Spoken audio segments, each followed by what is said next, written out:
Нэг хоёр. За баярлалаа. За улсын хурал дахь хүний эрхийн дэд хорооны даргын хувьд бас хүний эрхийн үндэсний комисс болон хүний эрхийн чиглэлийн байгууллагуудтай одоо харилцан ажиллах хүрээнд энэ хүүхдийн эрхийн асуудал бол маш том ноцтой асуудал болдог. Хүчирхийллийн эсрэг үндэсний төвийн жил тутмын гаргаж байгаа мэдээлэлдэр ч гэсэн ер нь бол хүүхдүүд яагаад хүчирхийлд өртөж байгаа, ямар нөхцөл байдал тэр одоо хүчирхийлэлд өртөгдөх шалтгаан нөхцөл нь болж байгаа гэдээ маш олон зүйлүүдийн статистик бол байгаамаа.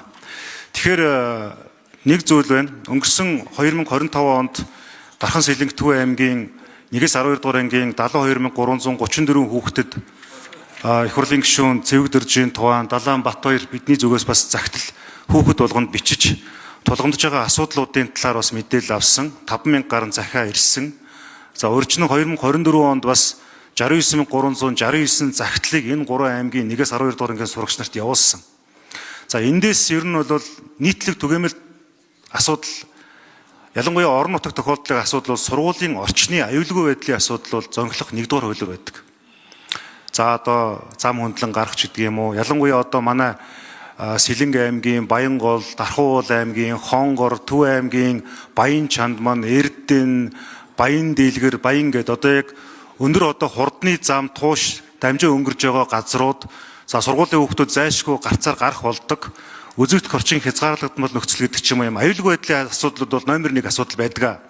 За хоёрдугаар асуудал юу байдаг вэ гэхээр одоо нөгөө золбин нохооч гэдэг юм уу яг одоо тодорхой хэмжээнд энэ аюулгүй байдалд нь шууд занал хийсэн зүйлүүд бол байдаг. За энэний дараагийн асуудал нь болох юм бол 3 дугаар асуудал нь бол тоног төхөөрөмж хөрөлцөөний хангамжийн асуудал бол зайлшгүй байдаг.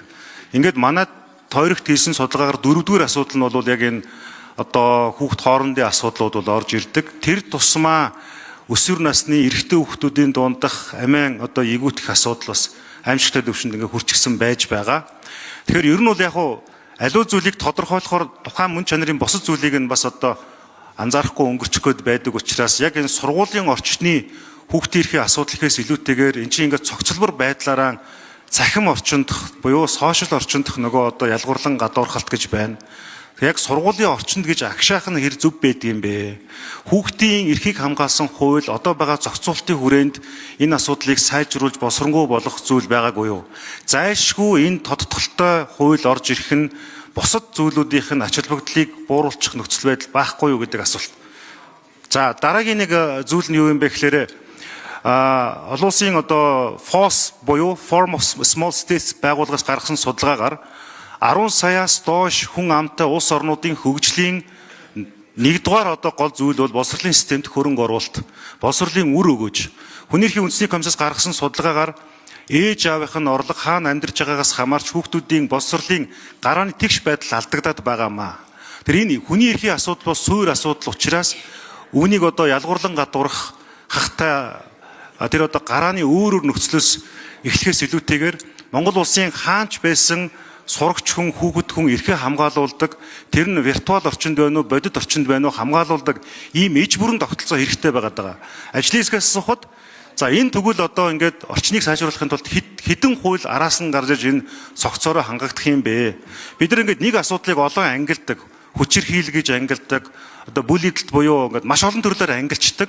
Энэ одоо салбар дундын нэг салбар дотор байгаа энэ хууль эрх зүйн одоо долгионд тааруулах зүйл дээр цаашлаад ямар эрх зүйн орчинд нэмж оруулах юм бэ гэсэн асуултыг асуугаад хариултаас нь хамаараа тодруулъя. За энэ хариулах. Мөнхсөн гişүн.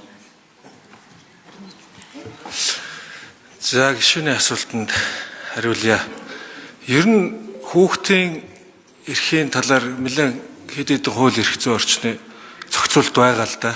Боловсролын тухай хууль, хүүхэд хамгааллын тухай хууль гэдэг.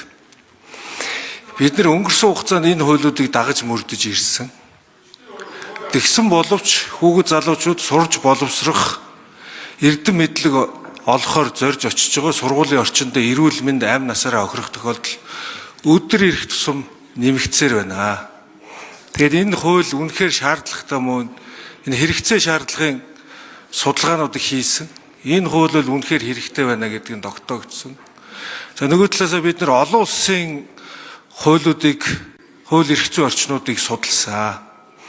Энэ дээр бол сургуулийн орчны эрүүл мэнд аюулгүй байдлын тухай хууль бол өсвөр үе хүүхдүүдийнхээ эрүүл мэндэд анхаардаг бүх улсуудад энэ хууль байгаад байгаамаа. Тийм учраас өнөөдөр манай улсад бол сургуулийн орчны эрүүл мэнд аюулгүй байдлын тухай хууль зайлшгүй шаардлагатай байна. Бид нэр одоо аливаа асуудлыг үүснийх нь дараа ямар хариуцлага тооцох вэ гэж ингэж шийддэг биш. Үүсгэхээс өмнө хэрхэн яаж сэргийлэх вэ гэдэг энэ зүйл заалтууд энэ хуулийн төсөл дээр маш их орсон. Тэр сэтгэл зүйн дарамтанд ордог, амиа хорлдог энэ асуудлууд сургуулийн орчинд өдөр их тусам гарсаар байгаа. Тэгвэл энэ хуулийн дээр тусдаа сэтгэл зүйн зөвлөгөөний асуудал тусгагдсан байгаа. Бусад хуулиуд дээр сургууль бол сэтгэл зүйчтэй л байна гэдэг зүйлийг тусгасан болохоос биш. Сэтгэл зүйч нь яг ямар ажлуудыг хийж хэрхэн яаж урьдчилан сэргийлэх вэ?